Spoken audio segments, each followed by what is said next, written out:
tenta monta o seminário, faz a divulgação do que é o assédio para o trabalhador, para que ele consiga identificar e perder o medo de denunciar, né? Isso é fundamental. A gente teve um exemplo que marcou muito de uma funcionária que ela foi assediada a tal ponto, que foi afastada pelo INSS, devido a problema psicológico por causa do assédio, só que na doença a discriminação da doença não botaram assédio. Isso ainda está em pauta ainda no Congresso, certo? Mas foi afastada por problema psicológico, ficou 2 anos afastada por problema psicológico, retornou ao serviço, trabalhou um mês e foi demitida. Então essas coisas, isso acontece. Isso que a gente não quer que aconteça mais. Que não quer, por isso que a gente tenta conscientizar. Eu acho que a conscientização do trabalhador como a educação de modo geral, né? E a conscientização do trabalhador é fundamental. Tanto por parte da entidade sindical, que ele procura fazer o nosso dever de casa, como por parte da empresa. Por parte da empresa ainda está muito a desejar. Algumas empresas entendem isso, mas não põem isso em prática 100%. Outras nem cogitam em falar sobre isso. Ainda é pau de ferro mesmo, sem ter uma visão mais delicada sobre o assunto. Nós tivemos recentemente no Correio Brasileiro uma reportagem sobre discriminação na entrada do Itamaraty e alguns órgãos na esplanada dos ministérios. Funcionários estavam sendo discriminados ao entrarem no Itamaraty. Os estagiários, os contínuos, né, os faxineiros. E você acha que isso não seria um sinal de que falta informação, de que talvez as pessoas estão vivendo um processo individualista muito grande e não estão pensando no coletivo, só se preocupam com eles mesmos e não conseguem enxergar essa visão coletiva que o sindicato consegue? Sem dúvida. E a falta de informação, como a gente colocou na forma anterior, é o que, na verdade, determina que ações dessa que acontecem no Itamaraty ou no aeroporto aconteçam ainda no século XXI. Certo?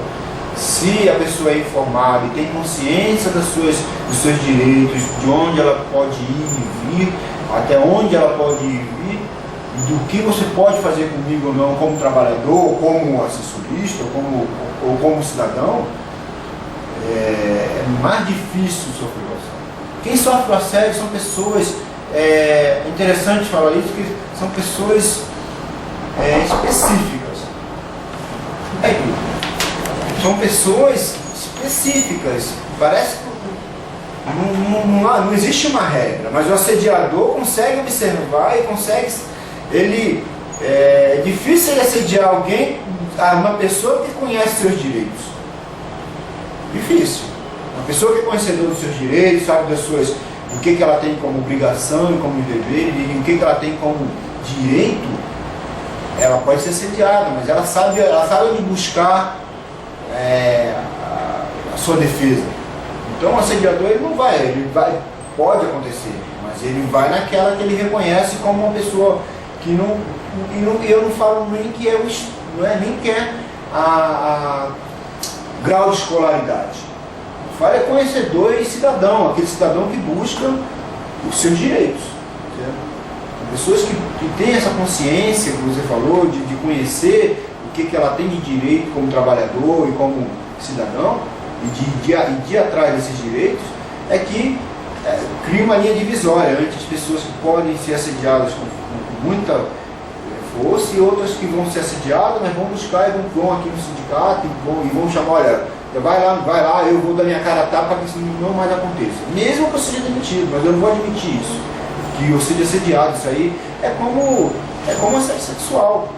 Tem pessoas, tem algumas mulheres que são assediadas e não se incomodam, elas não vou perder meu emprego, mas mesmo perdendo o emprego, ela vai fazer a denúncia e quer que seu direito seja respeitado e que não seja mais assediada. pode vir perder emprego, mas serviu de exemplo para que aquela situação não mais aconteça. Você acredita que, assim, quanto antes cortar o mal pela raiz, melhor? Quanto você começar a perceber o assédio, fica mais fácil acabar com esse tipo de assédio?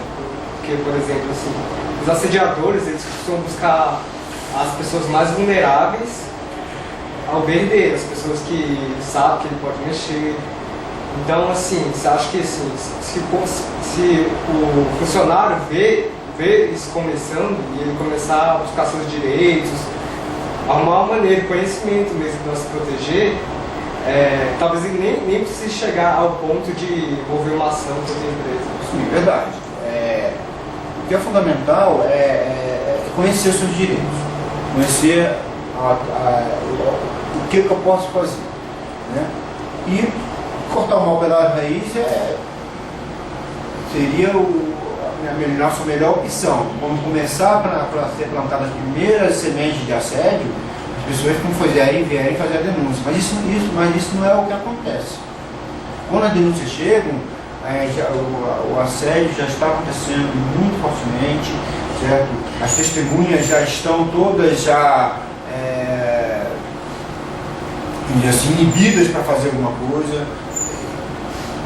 Claro, todos querem seu trabalho, seu emprego, com medo de perder o emprego, e o assediador e a empresa aposta nisso, né, dessa represália que a pessoa venha a sofrer. Certo? Então, o fundamental é o quê? As pessoas reconhecerem que tem uma entidade sindical por trás que possa vir defender seus direitos, e ela também reconhecer que pode também correr atrás dos direitos. Né?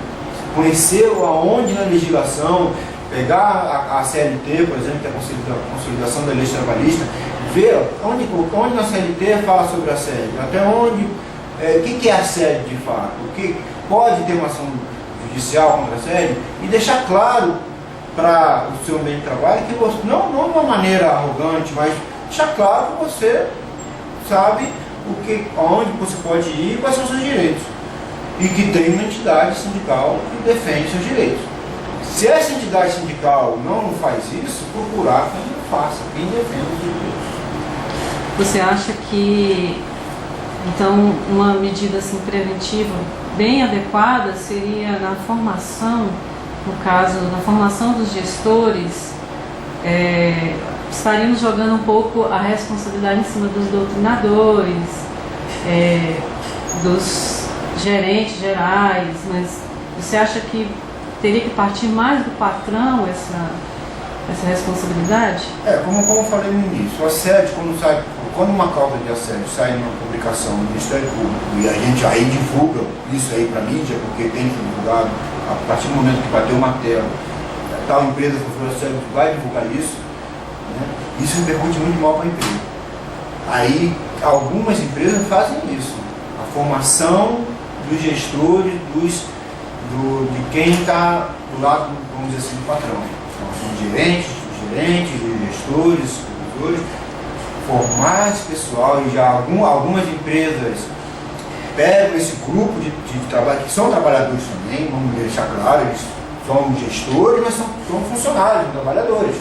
Certo? Pegam esse grupo de pessoas e com psicólogos, com palestras, com dinâmicas, tentam fazer com que eles entendam que a abordagem com o trabalhador pode ser de uma maneira diferente e que a produtividade vai acontecer muito maior do que através de um assédio. Certo? Então isso em algumas empresas que têm essa visão, certo? E aí a gente tem que tirar o chapéu, bater palma, que é por aí mesmo. Certo? Não quero saber se a intenção da empresa é apenas de não ter um processo trabalhista. Se a intenção dela é essa, de não ter seu nome divulgado na mídia, mas se ela está fazendo um trabalho de não ter o assédio, isso que importa. O assédio prejudica muito o trabalhador que é assédiado. Mas nós não podemos também deixar, como você falou, na mão apenas do patrão. Certo? Por isso que a entidade sindical é importante, por isso que o próprio trabalhador é importante. O trabalhador também não pode ficar como se fosse também, o tempo todo, como se fosse o coitado da situação. Ele tem que entender o que é o assédio, ele tem que se municiar de informações dos seus direitos, certo? Para que não aconteça. Porque se quando acontecer, não.